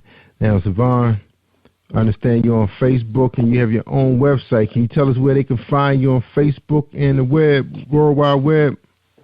Well, I don't have Facebook anymore, but I do have Instagram and Twitter. If you want to find my page, you will have to go to www.savonjjordan.me. My book is also on Amazon. That's right. And that's right. Click and buy. I have my own YouTube channel, so you guys can check me out on there. Yeah, I saw that, man. I didn't get a chance to play it all the way through because I was getting warmed up trying to get ready for the show. But I'm going to check that out, man. So you got your own YouTube channel. So was that fun producing that? Yes, it was awesome. All right. So you ready for TV and radio? My man. Yeah. All right. Now, I was going to ask you, did you want to read one more short story and then we can close the show out? Or you sure. I'll read tonight? Okay. Yeah, all right. I'll read another one. Hold on. Where's the book? We're going to read one more, and I think that's going to be enough for tonight. All right. There you go. Sound good to me. Okay, the next story after Mr. Simpson, it's a weird one. It's a weird story, but it's about bees this time. Mr. Stinger, he was a nice bee. He was wounded. He was a wounded bee who broke his leg in war. Yesterday there was a battle, and he had to go defend the queen bee. He almost died, but he made it out alive. Later that day, it was time for lunch. Mr. Stinger and the other soldiers went to their tables and sat down. All the bees said, "Hey, we have honey sandwiches for lunch." They were all very excited about that and just smiled and laughed. Ha ha ha ha ha ha. After many months, Mr. Stinger's leg was recovered and completely fixed. The whole colony was very happy again and celebrated. The story, the theme in this story is that when you'll heal from wounds. Like if you have like an open hole, like if you get a divorce or something like that, you'll always heal from the wound. Even though it'll still be there in your heart, you'll always heal from the wound. That's right. Amen. Good story. Now, let's ask you. Let's see if you can think back a little bit. Why did you write that story? Well, this one and Mr. Glorio, it reminds me of my father a lot. Oh, did it? It reminds me of my father when we used to live in an older apartment. It was called not Santa Crane. It was called Victoria Woods, if anybody knows where that is. We used to live there, and my father and he had some buddies. They would always play football in the morning. My dad, he cut his finger with a knife, a chef knife, and it healed. So he healed from the wound. That's why I wrote Mr. Stinger. And Mr. Wario is just about a regular man who just wakes up and does his regular routine. But the football part is about my father, which, do you guys mind if I read Mr. Wario to you? Yeah, go ahead. My guess. Okay, Mr. Wario. Mr. Wario was a nice man. He would always take a morning jog, and when he was done, he would go straight to the gym. Then he went to work, ate his lunch, and he had a peanut butter and jelly sandwich. Yum! And when his job was over, he went home to watch some TV, and then he went to bed. He woke up, ate a good breakfast, and went to work again. But this time, finally, he went to go play football with his friends to have a little fun time. When they team up, they divided the team into threes. What a great day Mr. Wario had. He remembered that even if you work hard, you should always take time off to enjoy life. Mr. Wario went home for the day and went right to sleep. After that, when he woke up, he did his usual routine again. The end. All right. We appreciate that, man. Awesome stories, man. That's right. Savon Jordan, his book, Mr. Short Stories. So when is your next book going to be released? Do you have any idea when the next one coming out? I'm writing a new book. I might finish it next Friday. We do have a poetry book coming out, so we might publish that soon. It might be maybe this Saturday, something like that. Wow, you don't play around, man. Whoa. Yeah, I appreciate it, man. All right, well, you ready to give your final thoughts to my audience, man? Any advice you'd like to give people out there who are looking to become published or an author or publish their children? Any advice? Yes. If you want to become an author, you always have to follow your heart, and you can make up whatever wacky, silly stories you want to make up. It could be about bees, it can be about lobsters, it can even be about starfish. It doesn't matter what you make it about, as long as it has good grammar. It depends on the grammar, and that's how you really make a story. You just get some pieces of paper, write it down, but you have to take caution though, because if you mess up, then you have to redo the book over again, and then when you get it right, then you have to ask a publisher. You have to find a publisher, make a deal with him or her, because I have a publisher that's a girl, and she helped me publish my book. So yeah, right. It took a while. For you, man. It took a while, but I finally got it done. Yeah, it doesn't happen. That's right. It doesn't happen overnight, man. I know you write them stories pretty fast, but it takes a while to get that money together and to get the book produced and get it in the hands of the public. All right. Yeah. Good for you, man. Congratulations to you, man. We wish you the best out there. Continue with your soccer. Be a good friend of your brother. Take care of your mom. And, of course, make your dad proud. All right? That's my advice. All right? All right, Okay. Savon, I tell people all the time, Savon, they want to hear the good stuff, man. I mean, the real good stuff. Like tonight, young man in grade school, publishing his book, a reader of many books, and a good student, and a good mom to go along with that, and good dad. You got to listen to Jerry Royce Live worldwide. Take care, everybody. Stay awesome all week long. Thanks, Savon. Take care, man, all right? Okay. Bye. All righty. Bye-bye. We're out. Thank you for tuning in to Jerry Voice Live on PositivePower21.org and Spreaker.com/PositivePower21. This is a Voice Enterprises production. And don't forget about replay on Facebook.com/Jerry Voice Live.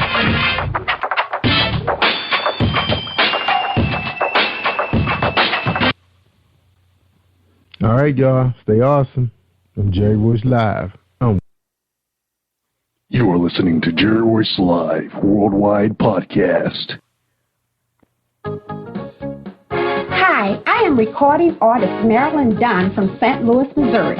If you are looking for some soul-stirring, anointed, spiritual, and heartfelt music, visit my website at www.marilyndunnministries.com.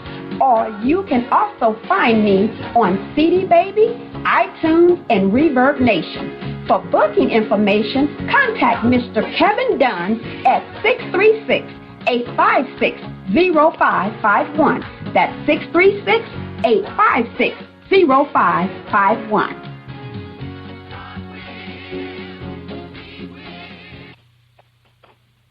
I'm Yara Kalima, author of The Bluest Eyes Tell Lies, and I'm live on Jerry Voice Worldwide.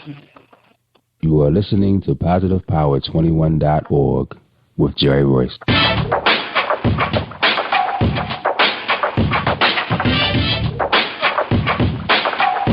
What up? It's your boy Kano Kingston. Hi, this is Angel Sessions. Hey, this is Pat. Hi, I'm Teresa Powell. Hi, Jerry. This is Ira Samuel Carter. Hi, this is Phil Powers. Hello, this is Teresa Bobby with Jerry Royce Live. Hi, I'm Philip Byrne. I'm live on the Jerry Royce Show. Hey, what it do? It's your boy Houston Saint. Peace, this is Dahlia the poet, spoken word artist. Hello, this is Mama Keith with Jerry Royce Live. All right, everyone. You got Robin Lynn, and I'm keeping it live right now on Jerry Royce Live. Hey, what's going on, everybody? What's up? This is award-winning podcast with the greatest podcast on earth. Thank you for stopping by. I'm your host, Jerry Royce Live Worldwide on Internet Radio, where you get your positive on. So when it's all positive, it's all power. That's positive power. This is a worldwide podcast for growth, wealth, and success. Thank you.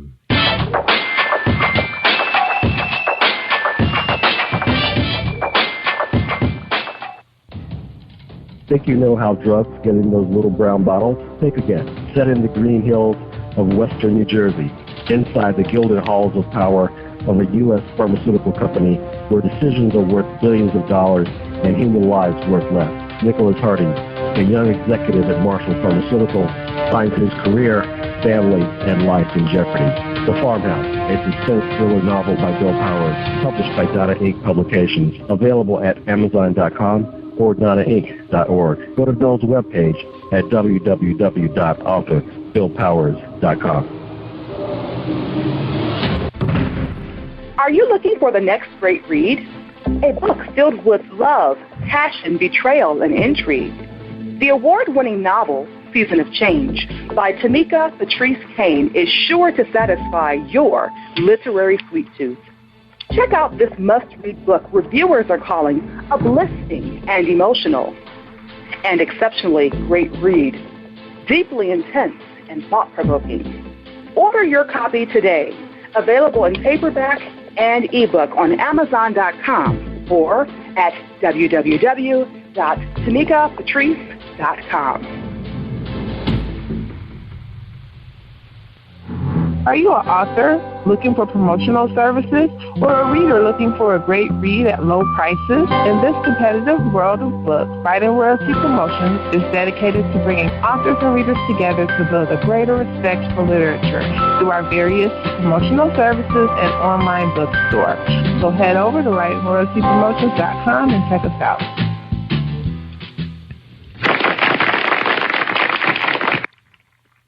Thank you, everybody. Thank you for joining us, and welcome to PositivePower21.org. I am Jerry Royce Live, and you're listening to episode 332, and we're going to have Yari Kalima on the show tonight. That's right, we're so excited. All right, and before we get on the show, let's hear a word from our sponsor. All right, y'all? So y'all hold tight. We're going to hear my man, James Deshay. Oops, I'm sorry. Reese World Publishing, I'm sorry.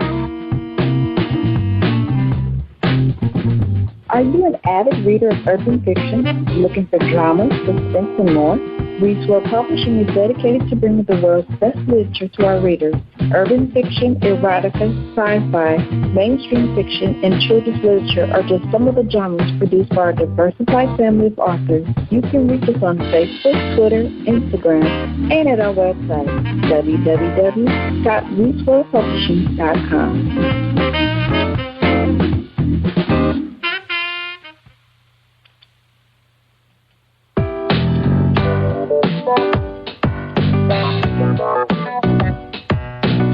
Hey everyone, this is Tanika Gonzalez, spoken word poet. Whenever I'm online, I'm always listening to Jerry Royce Live. You can find Jerry on www.spreaker.com. Positive Power 21.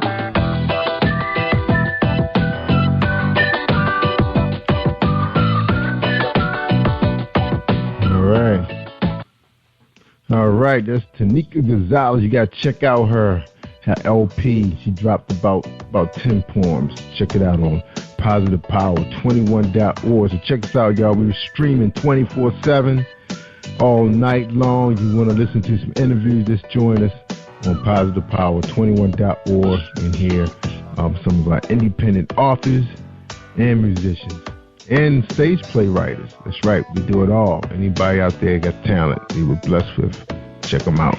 All right, tonight, right now, we got Yari Kalima on the show, and her bio reads, she was born in Newark, New Jersey in the early 90s. As a child, she would spend hours writing stories. When her friends were outside playing, she was in the house writing because that was her only child. She had a lot of time on her hands.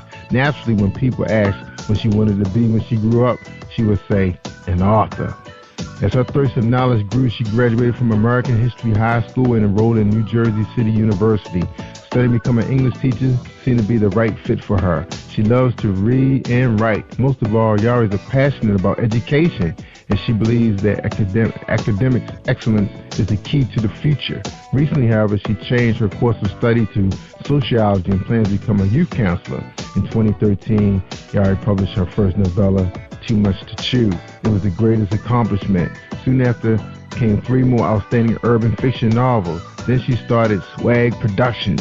Wanted to establish something creative, they decided the acronym stands for Strong Women Achieving Greatness. Swag Productions is a platform for self-published authors. The company offers services such as editing, proofreading, and typing. Now, Yari is working hard at school and becoming a best-selling author. Sometimes it is difficult to juggle motherhood, being a wife, a student, and an author and publisher, but she managed. With hard work and dedication, she will achieve all of her goals. Yari Kalima, welcome to Jerry Royce Live Worldwide. How you doing tonight? Hey, I'm good. How are you? I am awesome. So glad to have you back. Welcome back. All right. Thank you. So, yeah. Are you ready for your first question? Yes, I'm ready. All right. The first question is, who is Yari Kalima? Yari Kalima is a 23-year-old from Newark, New Jersey, who has been writing for a very long time and was excited when she got her first break, but now even more excited to be an independent author. Yeah. Wow, you're only 23? Yes. All this stuff. Well, I guess that explains, I guess nowadays, people return to college any age now. They retire and go back to college. That's something that they promised to somebody, whether it was their mom, grandmother. So you're in school. So did you start right after college and you took a break, or you just been there for a while? What's up? I took a small break. Actually, I took two small breaks, but I plan on, finishing next year. Inshallah, I'll be done next year, and I will have a degree in sociology. All right. Good for you. Good for you. Now, you got to go back and do your thing. Now, you have ambitions of being a school teacher. That kind of changed. Now you're thinking about moving into youth counseling, studying sociology. But I think that's what's going to happen is that I'm going to graduate with a degree in sociology and then go back and get my master's in education in English. Good. All right. Now you're going to be able to juggle all of this, changing majors, being a wife, being a student, author, publisher. What's going on? Well, I do it now. It's hard, but I get it done, and, the most I could do is put my best foot forward.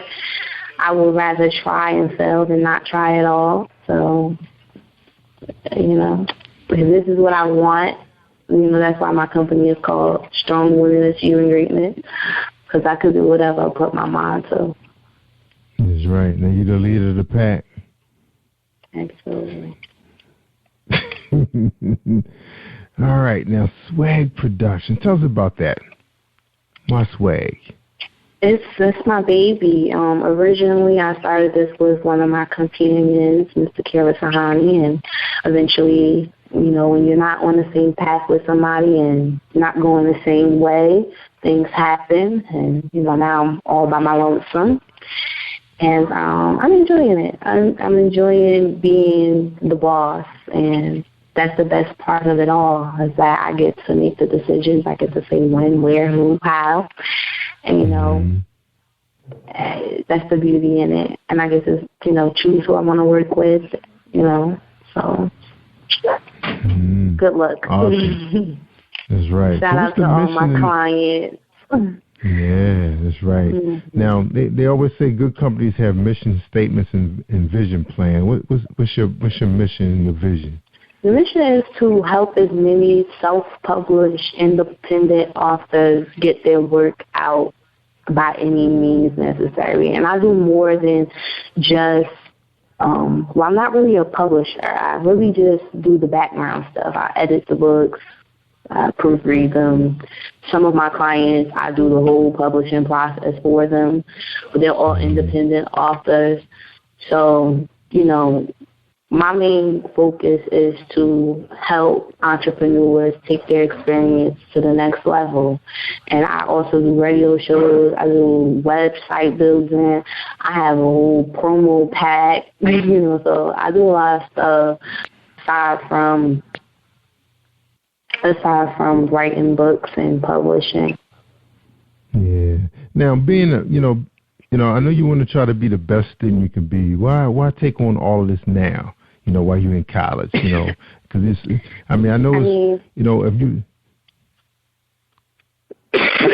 I'm taking on all of these things because this is what I want. This is what I want to do with the rest of my life. Having a degree is a and I want to be successful at getting my degree. Just to say that I have a degree, that I went to college, that I finished college, to let my daughter have something to look up to. And, that's an important thing to me. But this writing thing, this publishing business, well, not even the publishing business, the writing thing, being an author has been ingrained in me since I was like 6 years old. This has always been something that I wanted to do, and I knew from a very young age that I would be an author. And to get to this point, to other people building their careers off of something that Yaira Kalima did, I'm like all in it. It is what it is. This is the perfect print, baby. That's right. Now, do you give credit to the internet? Because, before the internet really became the internet, the powerful broadband it is today, it was a little rough becoming a self-publisher. You had to get your facts from just that one book by Dan Poynter. That was the go-to book. You couldn't really find self-publishers unless you went to a printer and they happen to know somebody who's always constantly coming back. And then you find them to be mostly professors or motivational speakers or ministers. Because I was in the business then. I do give a lot of credit to the internet because the first contract I signed was through social media. Like I found somebody who owned a publishing company, and that was the first contract that I signed. And a lot of my clients, they find me through social media. So I do credit that as being a big source for a lot of my success. But it's also the people in my community and my family that support me as well. Yeah, awesome. So, Yes Way Productions, Strong Women Achieving Greatness. What's the strategic plan for that company? Would you like to see it as a mortar, like a building with an office where people can come sit down and you can have meetings with your staff? You see that happening? I do see it happening in the future. I plan to branch off into script writing and having a TV show and that type of thing.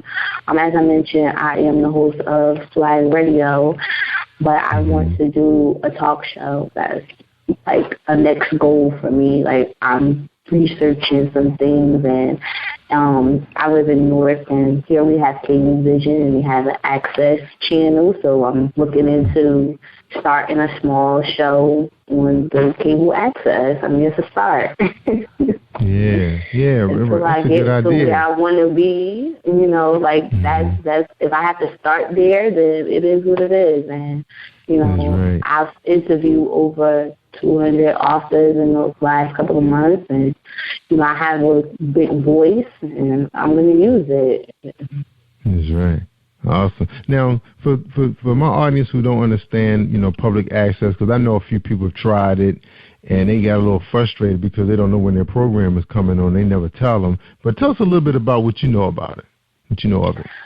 Well, I have been doing a little bit of research, and where I live at, you don't have to pay a fee. You just establish that you live in the city and that you are a subscriber to the cable company. And they do have slots, like time slots, from what I understand. So I've just been doing the basic research just to find out, how to go about doing it, but I haven't, made the initiative because I'm the type of person that I have to have all of my ideas panned out before I take the next step. So once all of my ideas are together, then I'll make the next step to contact who I need to contact to find out more information. But most of the stuff that I gathered was from the internet, basically from the cable company's website. I just typed in public access, how to get a slide or something like that. Yeah. Because I have a lot on Google. Yeah, there's a lot out there. Now, are you still attending New Jersey City University? Yes, sir. Okay. Now, do they have... Now, I was going to ask you, do they have a cable access channel there or, or TV programming at the university? They do have students who they have to do some form of filmmaking